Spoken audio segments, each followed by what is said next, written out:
Welcome to the Wish I'd Known Then podcast, where we focus on how authors found success, looking at strategies that have taken them to the top of the bestseller charts, as well as what they've learned from their mistakes. Because being an indie author is more than knowing the latest marketing trend. It's about being innovative and creative and learning from your mistakes.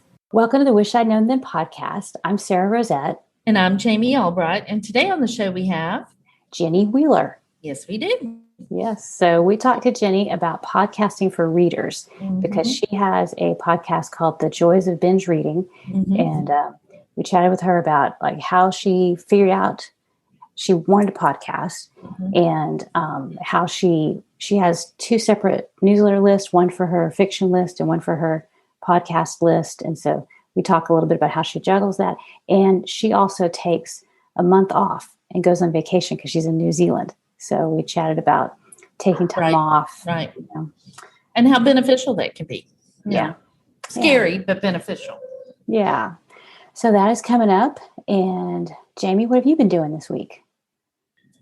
But I've just been writing, just writing. I've got a hard deadline on this book that I'm working on, which is to the editor by May 12th. If I don't get it to her by May 12th, I have to wait till August. So, So it's May 12th because I don't want to wait that long. But I've still been, today I wrote 4,000 words and I kind of have to do that every day to get to where I need to be. I'm pretty sure that the first draft will be done by this week. But I've never that gives me 5 or 6 weeks to edit. And I know most people are like, I can write a whole book in 5 or 6 weeks, but I have never edited a book that fast. So we will see how it goes. I am using Pacemaker, which does really help me because it gives me a visual of, how many words and everything. But I will say that I am at almost 60,000 words and I haven't hit the midpoint of this book yet. So, so I have a feeling the front end is overwritten and the back end will be underwritten. Maybe a little skimpy. Yeah. So anyway, oh my gosh. Okay, so it's Pacemaker, but is it an app? You can just put it in your computer. It's a website. Yeah. Okay. And they have a free program and they have paid programs, but with the free program, you get up to 2 projects. And so you put in your project name and how many words. And if you're writing or drafting or editing or whatever, it's a task thing as well, a task tool.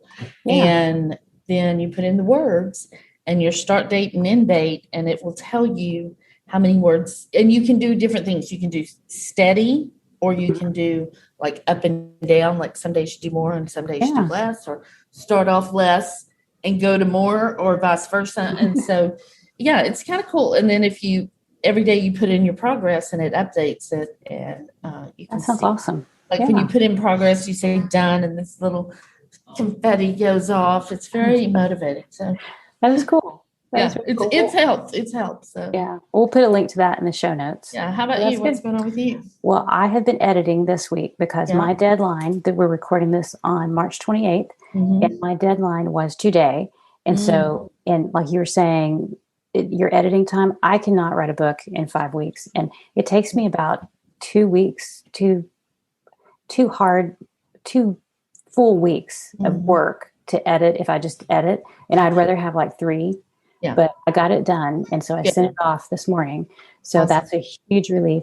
Yes. But one of the questions somebody asked a while back was like, how do you know when you're done editing and when it's time to send it to the editor? And I didn't really have a good answer then. Usually I just kind of know that it's done. But this time, like I do one read through, and I'm figuring out the big picture and like motivation and like, oh, I forgot to explain why this is important, blah, blah. So I fixed all that stuff. And then the second time I read through, I realized I'm going through and I'm taking out, I put in words on my first pass. And then on my second pass, it's like I take out a whole bunch of words. So it's like I'll find things that are like, she held the book in her hand. And I'm like, I don't need in her hand. So I delete that. So I start and I thought, this is how I know that I'm getting near the end, is that I'm just not fixing major things. It's like Mm-hmm. little things. So that's a huge relief. And I don't want to do that again. I don't want to be down to the wire. I'm super impressed because there is an unfortunate video of me this past summer when I sent my book to the editor and I had a little too much to drink. So, yeah, my family, love them. They took a video of me.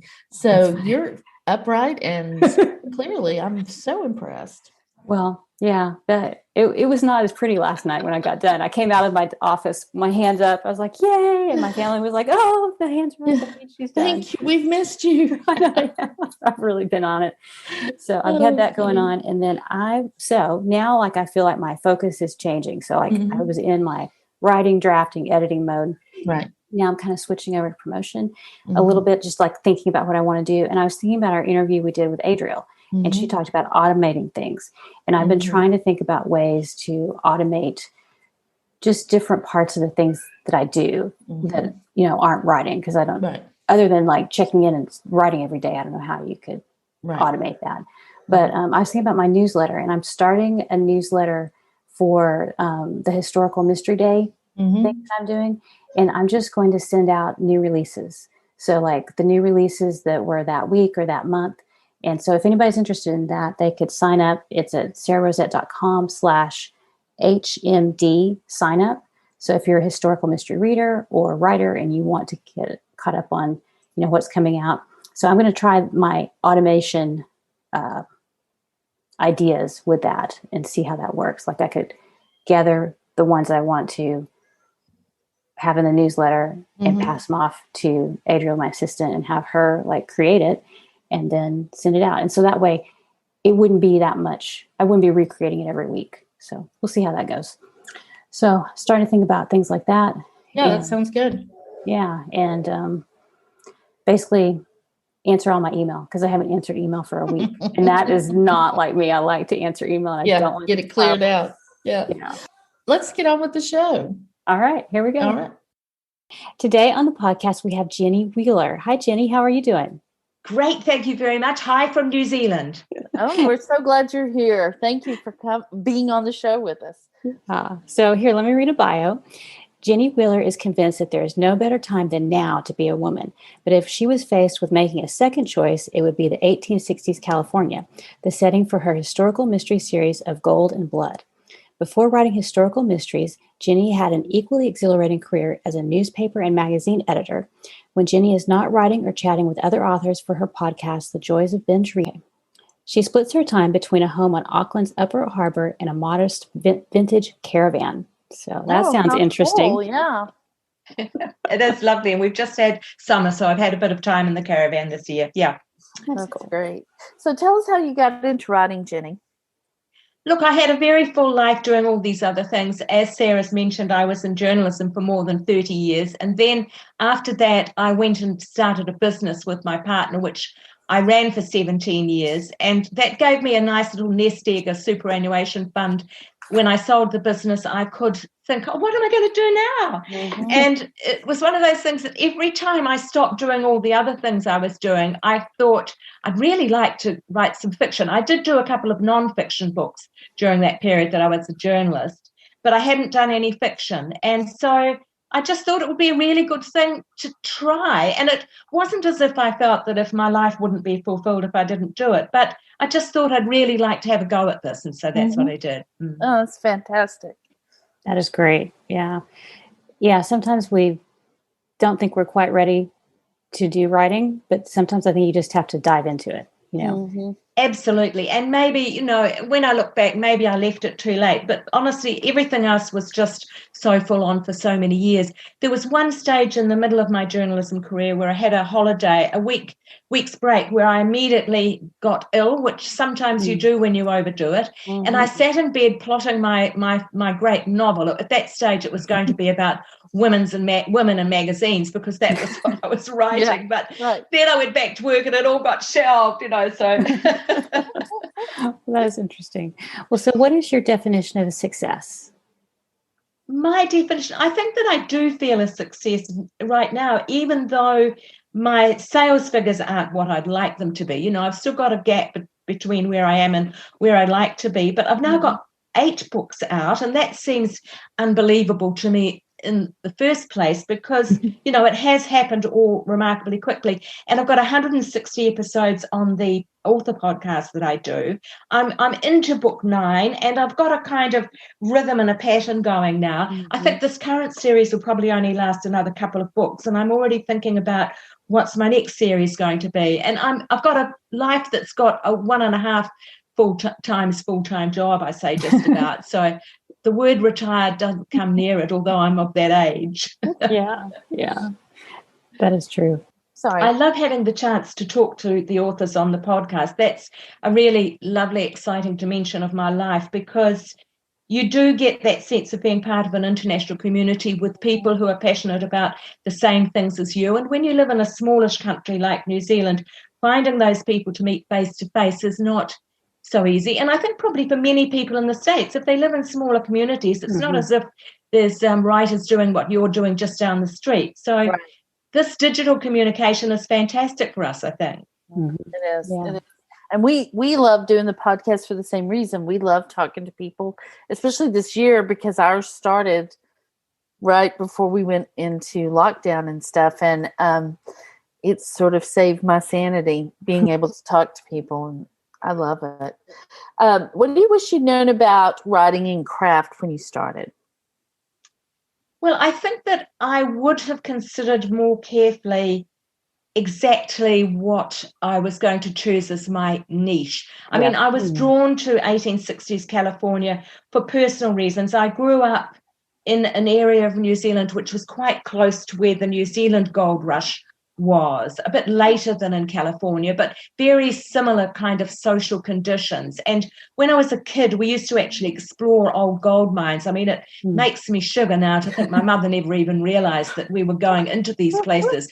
And I used to cart home great globs of quartz every summer back to the farm where I lived. And so I think there was something in my blood about fascination with gold mines. And so I chose 1860s California, and for all the reasons that you mentioned, I think it was an amazing time. 1860s was nearly 20 years after the initial gold rush. In the initial gold rush, it was a very hard time for women, and most of the women there were either running boarding houses or lying on their backs. And so, but by 20 years later, it had started to become very much more of a community with wives and schools and hospitals and towns and a real social scene starting to take place. But women still had a lot more freedom, I think, than they did in other places. It was still a little bit of an edge of the Wild West. And that's always appealed to me because it gives you a chance to have your heroines doing things that might have been considered just terribly shocking in some other places. So that's partly why I'm excited about it. I think the same thing actually in the podcast. There's so many historical fiction writers now who are unearthing women's stories. There's just an absolute boom, really, in historical women's stories being unearthed. The women that weren't ever really celebrated in their own time are now becoming unearthed. And I love that too. Yeah. Oh, that's amazing. It's just like I watched Hidden Figures. Again, it's about the three Black women who were integral to the whole NASA thing. Absolutely. And that movie came out in 2018. Prior to 2018, I knew nothing about that. I live in Houston. I'm in Texas. I mean, this all happened at NASA in Florida. And, but we're connected to NASA here. I knew nothing about that. And I just kept saying, how do we not know that? I mean, so I just love finding out these women have done all these amazing things prior to what we consider to be, the age of women really taking control. Totally. And even the great boom in World War II fiction, a lot of it relates to women spies, women journalists, people we hardly knew existed. My mother worked at Bletchley Park, actually, and Kate Quinn's just written a new book that's got Bletchley Park as its setting. It's suddenly become something that's really mass market, and yet for years it was just hidden away. Yeah. Well, so you said that you wish you had maybe chosen a slightly different niche when you started out, even though you love the 1860s. That's that had to do with marketing or? Yeah, I discovered I was a member of Romance Writers for quite a few years, just because their conferences had such a good mix of marketing and craft speakers. They're really good conferences. And I did pitch to an agent at one of those conferences very early on when I didn't have a finished manuscript. And as soon as she heard 1860s California, she said, "Oh, a Western. We don't really go for Westerns." And I thought, to my mind, it is not a Western. There's not a tumbleweed in sight. But I realized, and that has actually, I mean, at the time I just plowed on because I was enthusiastic about it. But if I'd been really savvy and listened, I might have changed tack right there, because it has been difficult to find the right niche. It seems to me quite surprising that period of the Gilded Age of California, from late 1860s on to the 1900s, that 40 years seems to me a fascinating period in Californian history. It's the real Gilded Age in the West, and yet it's not about the Westerns and tumbleweed and all the rest, but it hasn't found an identity yet. I mean, I jokingly think to myself that we need to get together and create this. Like, some of the romance writers in the East are now getting into Gilded Age romance in New York and stuff. Well, something needs to happen on the other coast for the Gilded Age period there. So, yeah, I'm kind of a bit of an enthusiast for it, but it's difficult to find the right keywords and the right authors to match up to and that kind of thing when you're trying to target market. Yeah. Right. Yeah. And certain eras kind of go in and out of fashion in historical mystery or historical books. And you had an interview with Lauren Willig recently, and she talked about the synergy between different time periods. And I thought that was fascinating because there are certain things that, like, they just resonate. Like right now, World War II books are just so popular. But a few years ago, maybe not. And so maybe, 1860s California is just, its time hasn't come yet. I believe that. And let me just say, we've never used the word synergy on our so I'm kind of impressed. So moving right along then, what assumptions did you make at the beginning of your writing career? And looking back, did they turn out to be right or wrong? I think that I did quite a lot of research, being the journalist that I am, and I discovered Joanna Penn very early on in my... So I very much followed her idea of publishing wide, and I don't regret that. I still very much am convinced that it's the right thing for me. And being indie, at my age and stage, there really wasn't any other way to go. So I'm very, very lucky that I struck it. And that's the other thing. If I'd started earlier, I would have definitely had to have gone the route of agents and that thing of publishing one book a year, which actually I think for a lot of trad authors these days, that might be a bit of a kind of halt on their possibilities of real success, because it's a little bit slow perhaps from the way that the market is now. But anyway, I just think that generally I was quite right in what I used as a strategy, but it probably just takes a bit longer than what you really hope it will at the beginning. I sort of joke that I've got this thing, I've actually got it on the wall behind me, a quote from romance author Stephanie Lawrence, who says, "Don't expect to get anywhere until you've got at least 6 books published, and possibly as many as 10. Well, I'm up to 8 now, and I'm still sort of regarding that as my mantra a bit, and saying you just hold on in there. You've got to just keep going. And because I do really enjoy it as well, it's not a hardship to do it, But it does take longer than what you ideally might want. Yep. Yeah. It's hard because, especially when you're still looking for that niche. But if you find that niche, which I'm sure after people listen to this, they may be going, "Ooh, 1860s." Yeah, that's a good. But if you find that niche, it's just amazing that you can. Yeah. Look, in San Francisco in the 1860s, they had French restaurants and all sorts of things. It was getting to be, it was the Paris of the West, they called it. I mean, it was a great place. But anyway, That's amazing. So have you ever made a mistake that turned out to be a good thing? We like to ask this question. Let me just think about that. A mistake that turned out to be a good thing.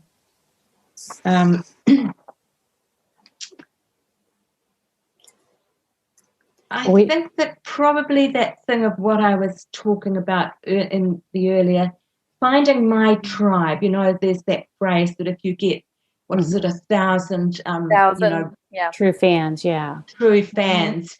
Well, I've got a database now of quite a lot more than 1,000, and it just takes a little longer than what you really think to get that momentum building. I think that's probably what I'd say, but it's more of an assumption that taking a little bit longer to fulfill than what you might have ideally wanted. I'm not a patient person either.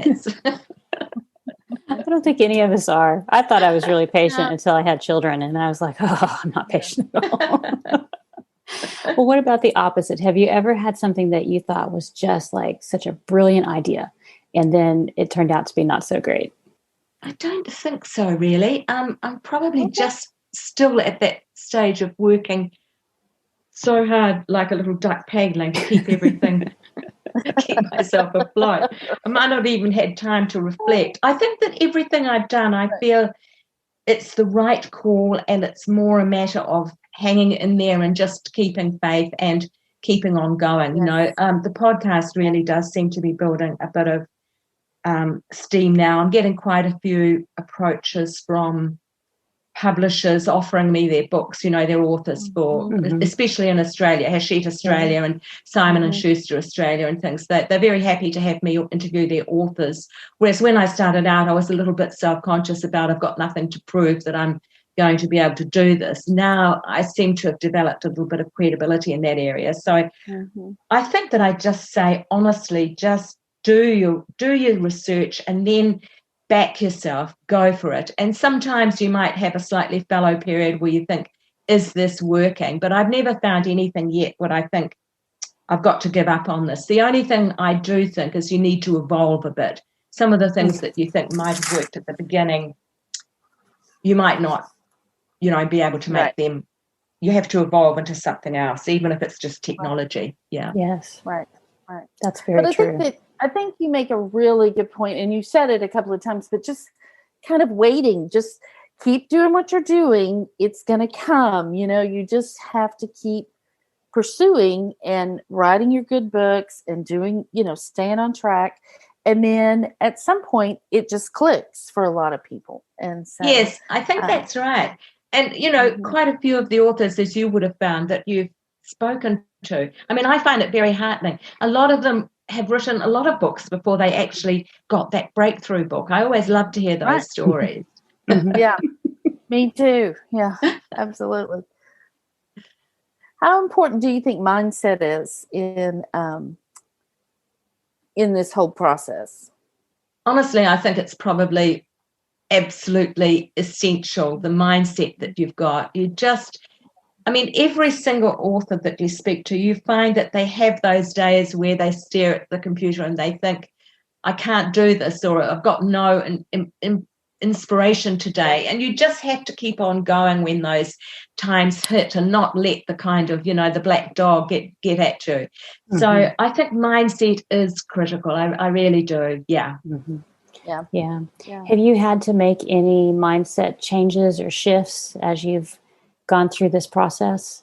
Look, it's interesting that you say that. Last year we had our first lockdown in COVID was in April last year, and we had I can't remember, it was probably about 5 weeks of lockdown, and it was level 4, so you weren't supposed to go anywhere except the supermarket and the pharmacy with a mask on, sort of thing. And I realized at that point that I was doing far too much. Actually, I really loved almost being locked away and prevented from doing all the things I was doing. It was a real rest in a way. And at the end of that period, I dropped 5 things that I was doing, but none of them actually specifically related to writing. They were more extra things that I had going on in my life that I realized were actually just overloading me too much as far as everything else I've got on. So I really streamlined my life in other ways at that time. I mean, I was doing I was doing some conservation work out in the ranges in the forest here, and I'd been doing that for a long time, and I decided that I'd had my fill of that. I'd been doing it for over a decade. Just some of those community commitments I let go of, and that was a streamlining, but it was more to make room for all the rest rather than streamlining of my own work. The other thing I've done, though, is I do employ someone to help with the design work. A person that I did employ in our business at one stage, who's now living in Singapore and is a young mum, and she does a few hours work a week for me on things like creating some Pinterest pins or whatever, design work. And that it's great because she puts templates up on Canva that then I can then do some of it myself, but we've got a sort of a good branding established and that kind of thing. So I have farmed out things to other people as well a little bit, as much as my budget can afford, but modestly, but it just takes some of the weight off you. Yeah. That leads me into a question that I hadn't planned to ask, but what social media platforms do you find that you get the most bang for your buck? Like Pinterest or Instagram or Facebook, I'm just curious with the historical mysteries, because with romance, it's different than it is. Yes. I definitely feel that I get the most response from Facebook and Pinterest, but that might also reflect my personality a bit, that I don't think I quite understand fully how to do Instagram and Twitter. I do put pretty well all the images that I create. I put on all of them, but I certainly think I've got the best response from Facebook and Pinterest. That's so interesting. Sarah, you do Pinterest too, don't you? I do, but I don't do it in a like weekly or daily. I'm not in there every day. Some people, it's like their first go-to social media. Mine is more like more static. Like I'll create a board for a book and then I leave it and I don't do much to it. So, yeah. Do quite a big, each one I probably do at least 3 or 4 images for each weekly podcast and put them on all of the social media. So I'm fairly active in that regard, to make sure that we get the word out there. Yeah. Yeah, well, that's good. Well, let's talk about the podcast a little bit, the joys of reading. So, first, we wanted to ask, is there anything you wish you'd known about podcasting for readers? Because that's very different than podcasting for writers or nonfiction type podcasts. It is. I'm really committed to doing that, because when I looked around the book podcasts, when I was thinking about doing a podcast, a quick recap, I did a lot of blogs when I was in the business. I did nearly 1,000 blogs in my business, which was a health products business, and it was aimed at midlife people. So I did a lot of blogging on sort of midlife, sex, romance, and health topics. And I felt totally blogged out at the end of that time. And when I came to writing and they said you had to have an platform and have a blog, I thought, no, I can't stand it. So that's why I got onto the podcast, really. And then when I looked around at what was out there, it seemed to be either literary podcasts, or else it was writers like Joanna giving very good advice to other writers. But because I was just starting out, number one, I didn't feel I had the expertise to do giving advice to other writers.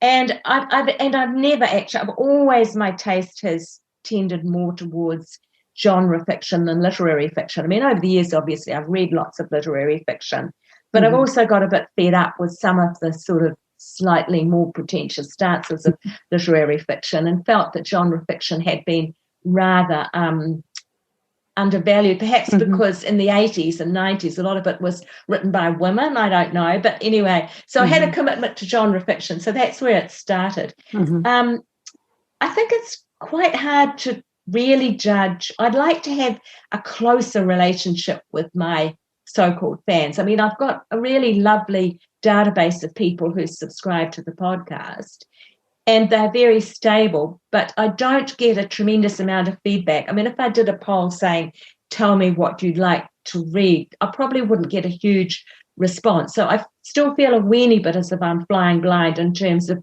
just hoping that I'm meeting their interests, and catering for what they're looking for. So, yeah, Yeah. Well, you've mentioned a couple of times about just women, women's issues or not necessarily women's issues, but strong women and writing stories about strong women and stuff. And is that something that just comes from your background, or is that a hole in the market that you thought needed to be filled?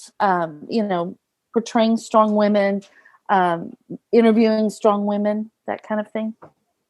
I think it's very much part of my DNA, actually, to be honest. I'm the oldest of 4 girls.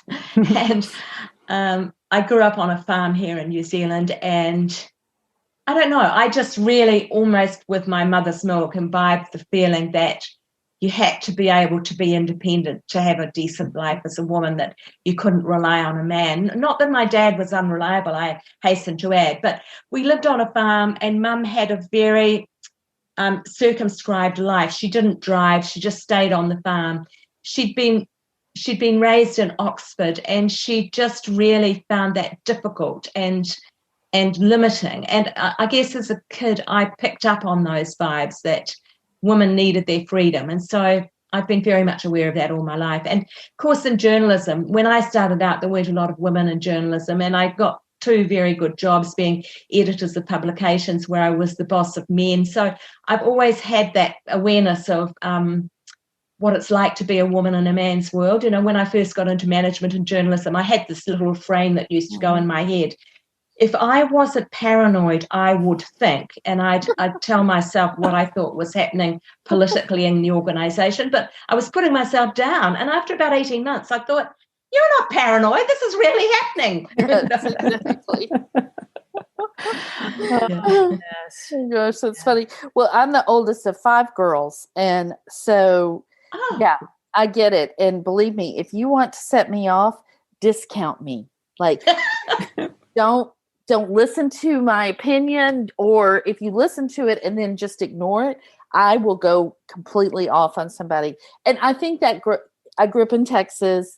I grew up with a real strong dad, a real strong mom, but my dad, he kind of discounted girls until we were much older, and he's turned his, he's seen the error of his ways. But growing up, and I think that's reflected in my writing too.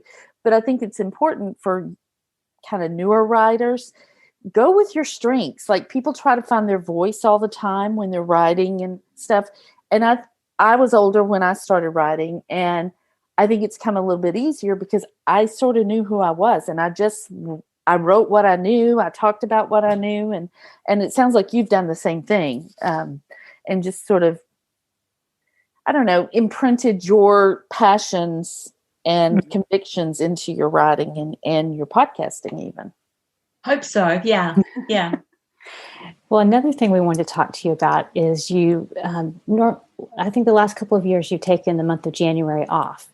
And so that's kind of a foreign idea to us in the United States, to take more than a week or 2 off. So tell us about how that goes for you, how it came about, and what you get out of it, how it's impacted your podcast and stuff. Yeah. You know how it is with keep maintaining a podcast, a weekly podcast. And I commit to reading every single woman that I interview, every author I interview.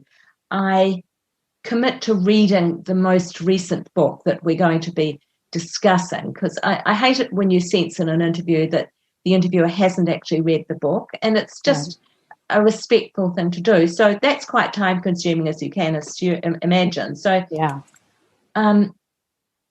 I felt unless I got a co-host to carry the show for a few weeks here and there to just give me a break, doing a podcast 52 weeks of the year would be just really a bit too hard. And at the beginning, I didn't realize about that thing of doing series, like a lot of people like Malcolm Gladwell and others do. They do series. I'm not sure if that would work for me in the sort of podcast I do anyway.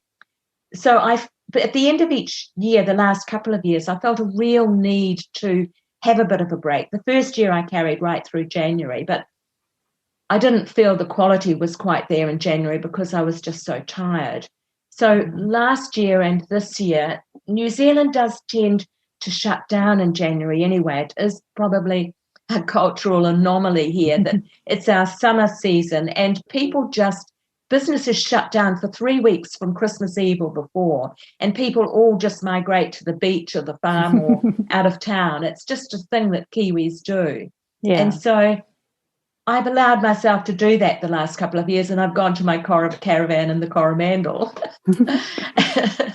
And I think this year in particular, I think it was fine because just before I did a sort of a bumper podcast where I did the best podcast of 2020. And that wasn't from a quality point of view. It was simply from the number of downloads they had. I told the audience they were deciding, because the thing I hate to do is choose between my own authors. Right. But the ones that just got the most downloads. And that episode kept on being downloaded through January. It was actually quite a popular episode. So I felt that was quite a reasonable holding episode. And I'll probably try and do something similar again this year. And it doesn't seem to have really affected the numbers. Now we're back in quite strong form. The numbers are still climbing from last year. So it hasn't affected me too badly. Right. I think that's a really smart thing to do, because if you do kind of a roundup podcast at the end of the year, then when people listen to it, they may go, oh, I totally missed these three, and they may go back and find them. So it's kind of like highlighting, because podcasts are a little bit different from some content when you put out and it just kind of disappears after a week or two. Podcasts have a longer life, I think. But even those first, like after you get a month or two away, those podcasts can kind of fade. So it would highlight the whole podcast from the year. So I think that's a great idea. Yeah. Also, it was quite interesting to just see what the highest rating ones were. It probably helps you to gauge what people are looking for as well. Right. So it was, and it was pleasing to me because there was a good broad spread of both genres and even countries that the authors came from. It was genuinely an even spread between the States and Australia and the UK. And I thought, oh gosh, I really like the sound of my listeners. They're kind of nice, balanced, open-minded people, That's great. Yeah. Well, I found out that Kiwis take the month of January off because my editor is from New Zealand. And with my third book, I think, I tried to set up an appointment for her to take my book. And she was like, well, I don't work in January much. I mean, I think she does some, but they take a lot of time off. And I was like, oh, that's fine. No problem. We set something else up. And I got off the message with her and thought, they take a whole month off? But I was kind of jealous. And so I love it, Karina. I kind of like the idea. I do too. I think it's smart. Yeah. So, well, tell us what you think you've done, Jenny, to set yourself up for success. What's the best thing you've done to set yourself up for success? Probably that's that old hoary thing that they all emphasize, starting the newsletters and getting a database. It is a lovely feeling to know that you've got a few thousand people who are wanting to hear from you, and it's something that keeps you going. So I do 2 newsletters, one for the podcast and one for my books. The books one is slightly less frequent because I feel as if I have slightly less to talk about. But with the podcast, I let them know every single week who the new person is, and I do quite a few book giveaways through that as well. So I feel as if I have developed that thing they call an author platform, and I've sort of got the foundations in the ground, and as if I really now just have that chance to grow from there, Well, I'm interested, how did you grow your podcast newsletter, and how did you grow your fiction newsletter? Did you use different tactics? Yeah, the fiction newsletter, I mainly have relied on that thing of giving away book 1 in the series. And I'm still doing that, although I've just changed it. Now I'm doing a book bundle of book 1 and book 4, which I hadn't really exactly thought it out, but book 4 is like a series prequel, and it's a novella, and that helps to set you up to understand a bit better where some of the other books come in as well. So I've just changed that to a book bundle that we're giving away now, a full-length novel and a novella. So mainly that way. And then with the podcast, I think just really a lot of Facebook advertising. As I say, last year, nearly every week I gave away the author that I was interviewing some of her books, and I just funded that. I did it as ebooks, digital, and I just funded it rather than bother with going to publishers or even asking the author myself. It isn't that expensive to be able to just give away a few books. And I put all that on Facebook, and I think that helped as well. So do you run Facebook ads for your podcast? Sarah, I don't do podcast ads for the podcast. Facebook ads. I do some Facebook ads for the books. Okay. And I do actually pay somebody from an agency just a modest amount of money to keep that going. He looks after that side of it. But I did used to just boost the podcast book giveaways. Just do the boost post thing. Yeah. That's really smart because you're pulling in people who are interested in those types of books, which is great. Yeah. That's awesome. We don't have a newsletter for our podcast. No, we've kind of not done that. We have our own. We have our own newsletter. We do. Yeah. There's always room for improvement, right? Yeah, exactly. Well, tell everyone where they can find out more about you and your books and your podcast. Yeah. Sure. Well, now, my books, the site is jennywheeler.biz. All my books there can be found, and also that free giveaway for book 1 and 4.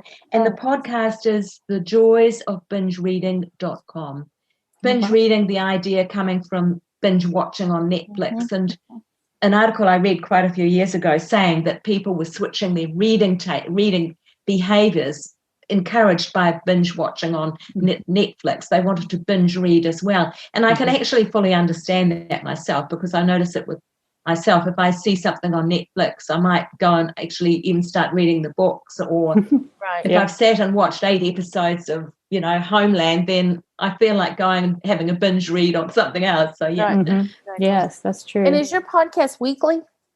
Yes, it is weekly, and I post it on Mondays here in New Zealand, which is probably Sunday mostly in the States. Yeah. 60% of my audience is the US, because I have really focused, because my books are set in California. I've really and some of the Facebook advertising that I've done, I've really focused on California as the state where I'm. And I noticed the other day, actually, I was looking at the figures.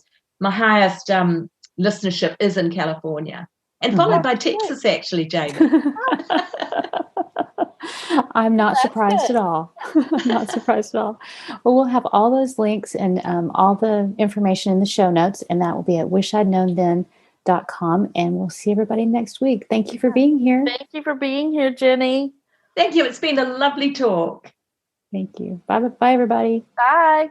Thanks for listening to the Wish I'd Known Then podcast. We hope this episode inspired you, empowered you, and made you laugh a little bit too. If you loved it, tell your friends about it. And if you feel so inclined, leave us a review. We look forward to being with you again next week.